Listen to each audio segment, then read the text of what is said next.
Hi friends, welcome to me and my life. இன்னைக்கு நம்ம சேனல்ல ஒரு சூப்பரான கிச்சன் கிளீனிங் டிப்ஸ் வீடியோ தான் நான் உங்களோட ஷேர் பண்ணிக்க போறேன். நான் இந்த வீடியோல ஷேர் பண்ண போற சின்ன டிப்ஸ் எல்லாம் நீங்க ஃபாலோ பண்ணி பாருங்க. கண்டிப்பா உங்களோட கிச்சன் எப்பவும் க்ளீனா ஆர்கனைஸ்டா மெயின்டைன் ஆகும். இந்த டிப்ஸ் எல்லாத்தையும் நீங்கள் ரெகுலராக ஃபாலோ பண்ணிட்டு வரும்போது உங்களோட கிளீனிங் வேலைகள் ரொம்ப ஈஸியாகிறத நீங்களே ஃபீல் பண்ண முடியும். அது மட்டும் இல்லாமல் டெய்லி கிச்சனில் கிளீனிங்க்குன்னு தனியாக ஒரு டைம் ஸ்பெண்ட் பண்ணி அதனால நீங்கள் ரொம்ப டயர்ட் ஆகிறதையும் அவாய்ட் பண்ணிக்க முடியும். அப்படி நான் ஃபாலோ பண்ணக்கூடிய டிப்ஸ் என்னெல்லாம் அப்படின்றத வாங்க வீடியோக்குள்ள போய் பார்த்து தெரிஞ்சுக்கலாம். என்னோட கிச்சன் எப்பவும் க்ளீனாக வச்சுக்கிறதுக்கு நான் ஃபாலோ பண்ணக்கூடிய ஃபர்ஸ்ட் டிப் என்ன அப்படின்னு பார்த்தீங்கன்னா, என்னோட கிச்சன் கவுண்டர் டாப், ஸ்டவ், அப்புறம் சிங்க் ஏரியா, இது மூணுமே எப்போவுமே சுத்தமாக இருக்க மாதிரி மெயின்டைன் பண்ணிக்குவேன். எனக்கு ஒவ்வொரு டைம் சமையல் முடித்ததுக்கப்புறமாவும் பார்த்தீங்கன்னா கிச்சன் கவுண்டர் டாப், ஸ்டவ், அப்புறம் சிங்க் ஏரியா இதை மூணையுமே க்ளீன் பண்ணி முடிச்சுட்டு தான் அடுத்த வேலைக்கே போவேன். ஏன்னா இந்த 3 இடம் க்ளீனாக இருந்தாலே போதும், நம்மளோட க்ளீனிங் வேலைகளில் 80% முடிஞ்ச மாதிரி தான். ஏன்னா நம்ம மோஸ்ட்லி கிச்சனில் யூஸ் பண்ணக்கூடிய இடம் அப்படின்னு பார்த்தீங்கன்னா kitchen counter top, sink area தான். ஸோ எப்போவுமே நான் சமையல் பண்ணிகிட்டு இருக்கும்போதே சைட் பை சைடாக பாத்திரம் க்ளீன் பண்ண வேண்டியதெல்லாம் எடுத்து சிங்கில் போட்டுருவேன். அதுக்கப்புறம் நம்ம சமைக்கும் போது யூஸ் பண்ண மசாலா பாக்ஸஸ்லாம் எடுத்து அதுக்குரிய இடங்களில் ப்ளேஸ் பண்ணி வச்சுருவேன். அப்புறம் ஒரு டிஷ்யூ பேப்பர் வச்சு கவுண்டர் டாப், ஸ்டவ் ஏரியா, அதுக்கு பின்னாடி இருக்கக்கூடிய டைல்ஸ் ஏரியா, அது எல்லாத்தையும் ஒரு தடவை தொடச்சி எடுத்துருவேன். அந்த மாதிரி நம்ம தொடச்சி எடுத்துட்டோம் அப்படின்னா எண்ணெய் பிசுக்கு சேராமல் இருக்கும். எண்ணெய் பிசுக்கு சேராமல் இருந்தாலே நம்மளுக்கு க்ளீனிங் வேலைகள் பாதி கம்மியான மாதிரி தான். ஏன்னா எண்ணெய் பிசுக்கு ஜாஸ்தியாக இருந்துச்சுன்னா தான் அதை க்ளீன் பண்ணுறதுக்குன்னு நம்மளுக்கு நிறைய டைம் எடுத்து சோப் வாட்டர் வச்சு க்ளீன் பண்ணி பார்ப்போம். அதுக்கப்புறம் அதுக்கான ஏதாவது ரிமூவ் பண்ணுறதுக்கு க்ளீனிங் ப்ராடக்ட்ஸ் இருக்கா அப்படின்னு சர்ச் பண்ணுவோம். இந்த மாதிரி விஷயங்கள்லாம் அவாய்ட் பண்ணுறதுக்கு அப்பப்போ நம்ம சமையல் முடிச்சதுமே ஒரு தடவை ஒரு நியூஸ் பேப்பர் வச்சோ இல்லை இந்த மாதிரி டிஷ்யூ பேப்பர் வச்சோ அந்த எண்ணெய் பிசுக்கெல்லாம் தொடச்சி எடுத்துட்டிங்கன்னா எண்ணெய் பிசுக்கு ஜாஸ்தியாக கிச்சனில் சேராமல் இருக்கும். உங்களோட க்ளீனிங் வேலைகள் ரொம்ப ஈஸியாகிடும். அது மட்டும் இல்லாமல் ஒவ்வொரு தடவை சமையல் முடிச்சதுக்கப்புறமா இந்த மாதிரி ஒரு ஈர துணி வச்சு கவுண்டர் டாப் ஃபுல்லாக தொடச்சி எடுத்துருவேன். நைட்டு தூங்க போகிறதுக்கு முன்னாடி ஒரு தடவை இதே மாதிரி தொடச்சி வச்சுருவேன். அப்புறம் வீக்லி ஒன்ஸ் கிச்சன் கவுண்டர் டாப்பை டீப் க்ளீன் பண்ணி வச்சுருவேன். அந்த டைமில் பார்த்தீங்கன்னா நான் குக்கிங்க்கு யூஸ் பண்ணக்கூடிய அந்த அப்ளையன்சஸ்லாம் இருக்குல்ல, நான் கவுண்டர் டாப்பில் அரேஞ்ச் பண்ணி வச்சுருக்குது, அது எல்லாத்தையும் ஒரு தடவை க்ளீன் பண்ணி ஆர்கனைஸ் பண்ணிடுவேன். வீக்லி ஒன்ஸ் இதை டீப் க்ளீன் பண்ணி வச்சிட்டோம் அப்படின்னாலே அந்த வாரம் ஃபுல்லாக ரொம்ப சிம்பிளான க்ளீனிங் பண்ணாலே போதும், நம்மளோட கிச்சன் எப்பவும் க்ளீனாக மெயின்டைன் ஆகும். நம்ம அந்த வேலையை தள்ளி போட்டுகிட்டே இருக்கோம். மாதத்துக்கு ஒரு தடவையோ இல்லை ஒரு 2-3 மந்த்ஸ்க்கு ஒரு தடவையோ கிச்சனை டீப் க்ளீன் பண்ணி வைக்கிறீங்க அப்படின்னா அப்போ உங்களுக்கு ரொம்ப கஷ்டமாக இருக்கும். அந்த வேலையை உங்களுக்கு ரொம்ப ஸ்ட்ரெஸ் கொடுக்கும். அதனால் ரெகுலராக ஒரு 5 to 10 மினிட்ஸ் எடுத்து இந்த வேலைகளை முடிச்சிட்டாலே போதும். கிச்சன் க்ளீன் பண்ணுறதுக்குன்னு தனியாக ஒரு டைம் ஸ்பெண்ட் பண்ண வேண்டியது இருக்காது. க்ளீனிங் வேலைகளும் உங்களுக்கு ஸ்ட்ரெஸ் கொடுக்காமல் இருக்கும்.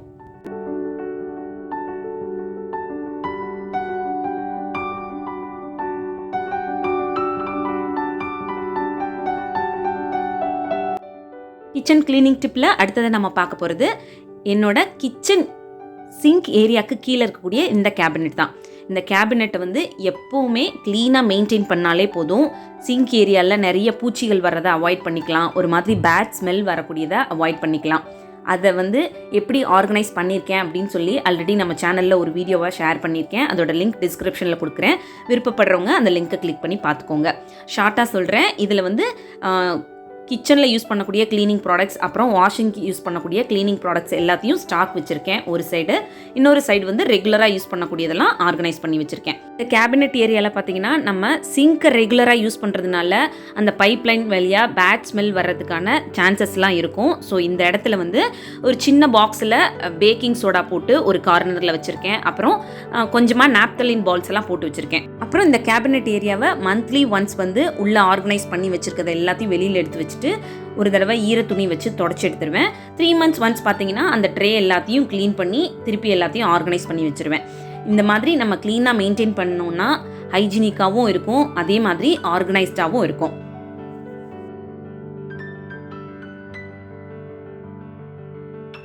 என்னோட கிச்சனை எப்பவும் க்ளீனாக பளிச்சுன்னு மெயின்டைன் பண்ணுறதுக்கு நான் ஃபாலோ பண்ணக்கூடிய முக்கியமான விஷயம் என்ன அப்படின்னு பார்த்தீங்கன்னா க்ளீனிங் செக்லிஸ்ட், க்ளீனிங் ஷெட்யூல்னு கூட வச்சுக்கலாம். இதில் என்னெல்லாம் இருக்கும் அப்படின்னு பார்த்தீங்கன்னா, நான் டெய்லி கிச்சனில் எந்தெந்த ஏரியாக்களை க்ளீன் பண்ணணும், மந்த்லி ஒன்ஸ் டீப் க்ளீன் பண்ண வேண்டியது, 3 months ஒன்ஸ் டீப் க்ளீன் பண்ண வேண்டியது அப்படின்னு சொல்லி மென்ஷன் பண்ணி அங்கே என் கண்ணில் படுற மாதிரி பேஸ்ட் பண்ணி வச்சுருவேன். ஸோ தட் எனக்கு அதை பார்க்கும்போதெல்லாம் இந்த இடங்கள்லாம் நம்ம க்ளீன் பண்ணியிருக்கோமா, நைட்டு தூங்க போகிறதுக்கு முன்னாடி ஒரு தடவை செக் பண்ணிக்குவேன். ஸோ இது வந்து உங்களுக்கு புரியணும் அப்படின்றதுக்குனா ஒரு ஸ்டிக்கி நோட்டில் மென்ஷன் பண்ணி இங்கே பேஸ்ட் பண்ணியிருக்கேன். இது வந்து என்னோடய ஸ்டார்டிங் ஸ்டேஜில் நான் கல்யாணம் ஆன டைமில் இந்த மாதிரி ஒரு ஸ்டிக்கி நோட்ஸ் பார்த்து தான் அந்த க்ளீனிங் வேலைகள்லாம் கரெக்டாக பண்ணியிருக்கேன் நான் ஒரு தடவை செக் பண்ணிக்குவேன். பட் இப்போல்லாம் வந்து எனக்கு அது ரெகுலர் ஆகிடுச்சு அப்படின்றதுனால இதெல்லாம் பார்க்காமலே தெரியும் இன்றைக்கி என்னென்ன கிச்சனில் நான் க்ளீனிங் வேலைகள்லாம் பண்ணணும் அப்படின்னு சொல்லி. ஸோ அந்த மாதிரி நம்ம செக்லிஸ்ட் வச்சு அதை வந்து ப்ராப்பராக மெயின்டைன் பண்ணிட்டு வரும்போது எந்த ஒரு க்ளீனிங் வேலைகளுமே நம்ம கிச்சனில் மிஸ் ஆகாமல் நடந்துகிட்ருக்கோம். கிச்சனும் எப்பவும் பளிச்சுன்னு மெயின்டைன் ஆகும். என்னோடய கிச்சன் எப்பவும் க்ளீனாக மெயின்டைன் ஆகிறதுக்கு அடுத்து நான் ஃபாலோ பண்ணக்கூடிய டிப் என்ன அப்படின்னு பார்த்தீங்கன்னா, சமைச்சிட்டு இருக்கும்போதே சில பாத்திரங்களை வந்து உடனே கையோட க்ளீன் பண்ணி வச்சுக்கிறது. அதுலேயும் முக்கியமாக செராமிக் ஐட்டம், கண்ணாடி bowl, glasses, chopping board, mixie jar, அதுக்கப்புறம் காய்கறி நறுக்கிறதுக்கு யூஸ் பண்ணக்கூடிய சாப்பர், இந்த மாதிரியான ஐட்டம்ஸ் எல்லாம் கையோட க்ளீன் பண்ணி வச்சிட்டோன்னா ரொம்ப நேரம் கழித்து அதை க்ளீன் பண்ணுறதுக்கு சிரமப்படுறத அவாய்ட் பண்ணிக்க முடியும். ஏன்னா மிக்ஸி ஜார்லாம் பார்த்தீங்கன்னா ஏதாவது அரைச்சிட்டு அப்படியே போட்டு வச்சோன்னா அந்த கரையெல்லாம் அப்படியே ஒட்டிக்கும். அதை க்ளீன் பண்ணுறதுக்கு ரொம்ப நேரம் தேய்ச்சிக்கிட்டே நின்றுட்டு இருக்க மாதிரி இருக்கும். அதே மாதிரி சாப்பரில் நீங்கள் ஏதாவது காய்கறியோ இல்லை வெங்காயமோ ஏதாவது நறுக்கிட்டு வச்சிங்கன்னா அந்த ஸ்மெல்லாம் வந்து பயங்கர இதாக ஒட்டிக்கும். அதை க்ளீன் பண்ணுறதுக்கு நீங்கள் ஒரு 2 தடவையாவது அதை சோப் லிக்விட் போட்டு க்ளீன் பண்ணுற மாதிரி இருக்கும். ஸோ இதெல்லாம் அவாய்ட் பண்ணுறதுக்கு உடனே சும்மா அப்போதைக்கு நார்மல் வாட்டரில் க்ளீன் பண்ணி வச்சுட்டு கூட டைம் கிடைக்கும் போது சோப் லிக்விட் போட்டு நார்மலாக எப்போவும் எப்படி வாஷ் பண்ணி வைப்போமோ அந்த மாதிரி வச்சுக்கலாம். ஸோ இதை வந்து நான் ரெகுலராக மெயின்டைன் பண்ணிக்குவேன். அதே மாதிரி இப்போ நான் சொன்னக்கூடிய எந்த ஐட்டம்ஸையும் எனக்கு ஹெல்ப்புக்கு வர மெய்ட் அக்கா கிட்ட கொடுக்க மாட்டேன். ஏன்னா அவங்களும் கவனமாக தான் வேலைகள் பண்ணுவாங்க. சில நேரங்களில் கை தவறி கீழே விட்டுட்டாங்கனாலோ இல்லை தெரியாமல் உடச்சிட்டாங்கனாலோ அது வந்து ரொம்ப கஷ்டமாயிடும். ஏன்னா இது வந்து நம்மளோட இயல்பு தானே. நம்மளே வந்து அதை ஹேண்டில் பண்ணோன்னாலும் சில நேரங்களில் கவனம் இல்லாமல் கீழே போட்டு உடச்சிருவோம். பட் நம்ம அதை உடச்சிட்டோம் அப்படின்னா நம்ம மனசை தேத்திக்குவோம், பரவாயில்ல தெரியாமல் தானே போட்டுட்டோம், இன்னொன்று வாங்கிக்கலாம் அப்படின்னு. அதே நம்மளுக்கு ஹெல்ப்புக்கு வர்றவங்களோ இல்லை வீட்டில் இருக்கக்கூடிய நம்ம ஃபேமிலி மெம்பர்ஸ் யாராவது அதை போட்டு உடச்சிட்டாங்கனாலோ நம்மளுக்கு பயங்கர டென்ஷன் ஆகும், கோவம் வரும். அதனால இதெல்லாம் அவாய்ட் பண்ணுறதுக்கு இந்த மாதிரியான பொருட்கள்லாம் நான் வீட்டில் யார்கிட்டையுமே கொடுக்கவே மாட்டேன். நானே வந்து அதை க்ளீன் பண்ணி மெயின்டைன் பண்ணிக்குவேன். அது மட்டும் இல்லாமல் சில பொருட்கள் அடுத்த நாள் மார்னிங்க்கு எனக்கு சமையலுக்கு தேவைப்படும். அதை வந்து நான் சிங்கில் போட்டு வச்சேன்னா அந்த மெய்ட் வர்ற வரைக்கும் நான் அதுக்காக வெயிட் பண்ணிட்டே இருக்க மாதிரி இருக்கும். அதனால சமையல் பண்ணும்போதே சைட் பை சைடாக அந்த பொருள்லாம் வந்து நான் க்ளீன் பண்ணி எடுத்து வச்சுக்குவேன். ஸோ தட் அடுத்த நாள் மார்னிங் நான் சமைக்கும்போது எந்த ஒரு பாத்திரமும் எனக்கு அப்போ க்ளீன் பண்ணி எடுக்கிற மாதிரி இருக்காது. ஆல்ரெடி நான் க்ளீன் பண்ணி வச்சுருப்பேன், ஜஸ்ட் அதை எடுத்து யூஸ் பண்ணிக்கிற மாதிரி தான் இருக்கும். ஸோ இந்த மாதிரி பண்ணும்போது எனக்கு டைம் சேவிங்காகவும் இருக்கும். மார்னிங் டைமில் தேவையில்லாத டென்ஷனை வந்து நம்ம அவாய்ட் பண்ணிக்கிற மாதிரி இருக்கும். நம்ம பார்க்க போகிற க்ளீனிங் டிப் என்ன அப்படின்னு பார்த்தீங்கன்னா, கிச்சன் கவுண்டர் டாப்பை நம்ம எந்த அளவுக்கு க்ளீனாக மெயின்டைன் பண்ணுறது முக்கியமோ அதே அளவுக்கு ரொம்ப முக்கியமான விஷயம் அங்கே ஆர்கனைஸ் பண்ணி வச்சுருக்க பொருட்களையும் சுத்தமாக மெயின்டைன் பண்ணுறது. நான் வந்து சமையலுக்கு யூஸ் பண்ணக்கூடிய அந்த கிச்சன் அப்ளையன்சஸ்லாம் இருக்கும்ல, அது எல்லாத்தையும் கவுண்டர் டாப்பில் ஆர்கனைஸ் பண்ணியிருப்பேன்.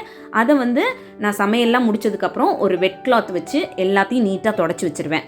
வீக்லி ஒன்ஸ் வந்து இது எல்லாத்தையும் நீட்டாக எடுத்து வச்சு டீப் க்ளீன் பண்ணிவிட்டு ஒரு தடவை க்ளீன் பண்ணி அழகாக ஆர்கனைஸ் பண்ணி வச்சுருவேன். இந்த மாதிரி ஆர்கனைஸ் பண்ணும்போது அந்த பொருட்களோட வாழ்நாளும் பார்த்திங்கன்னா ரொம்ப நாள் வரைக்கும் வரும். ப்ளஸ் அந்த பொருளும் சுத்தமாக இருக்கும். நம்மளோட கவுண்டர் டாப்பும் பார்த்திங்கன்னா பளிச்சுன்னு இருக்கும். லாஸ்ட்டாக நம்ம பார்க்க போகிற க்ளீனிங் டிப் என்னென்னா, என்னோடய கிச்சனுக்குன்னு நான் யூஸ் பண்ணக்கூடிய டஸ்ட்பினை வந்து எப்பவும் க்ளீனாக மெயின்டைன் பண்ணுறது. டஸ்ட்பின் க்ளீனாக மெயின்டைன் பண்ணாலே கிச்சனுக்குள்ளே பேட் ஸ்மெல் வர்றதை அவாய்ட் பண்ணிக்க முடியும். அதுலேருந்து நிறைய பாக்டீரியா ஃபார்ம் ஆகுறதெல்லாம் வந்து அவாய்ட் பண்ணிக்க முடியும்.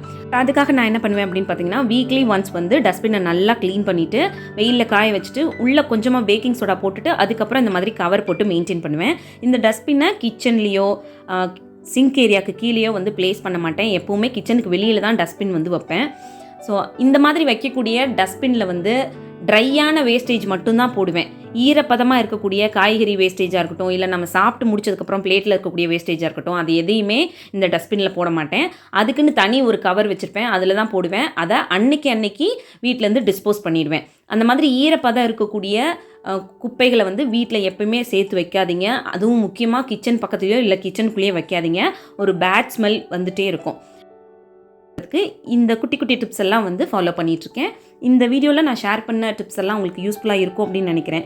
இன்னொரு யூஸ்ஃபுல்லான வீடியோவோட நான் உங்களை மீட் பண்ணுறேன். இந்த வீடியோ பிடிச்சிருந்துன்னா மறக்காமல் லைக் பண்ணுங்கள். நம்ம சேனல் இன்னும் சப்ஸ்கிரைப் பண்ணலைன்னா சப்ஸ்கிரைப் பண்ணிக்கோங்க. தேங்க்யூ.